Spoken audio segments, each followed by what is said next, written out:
El Parc Audiovisual de Catalunya acull dijous i divendres la setena trobada d'estudiosos de Sant Llorenç del Munt i l'UBAC. Una cinquantena d'experts es reuneixen cada 4 anys per intercanviar experiències sobre aquest espai natural de més de 13.500 hectàrees.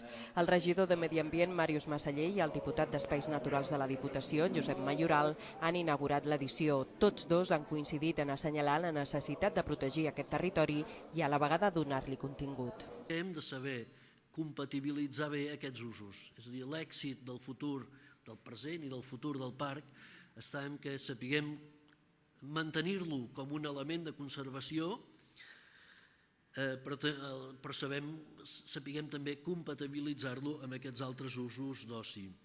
L'esquelet essencial d'aquest pla territorial ha de passar per aquest 75% de sòl de la regió metropolitana que no està ocupat. Aquest 75% de sòl que té una qualitat, que són espais naturals, però també són espais simplement agrícoles d'especial protecció o que són elements sobre els que hi hem de pensar i que hem de preservar.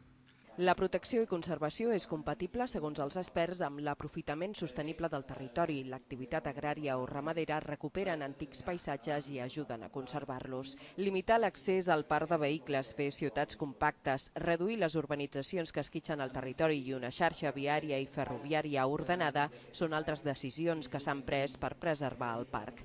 L'anterior edició va estar dedicada exhaustivament a l'estudi dels efectes dels incendis de l'estiu del 2003. En aquesta ocasió no hi ha un únic fil conductor.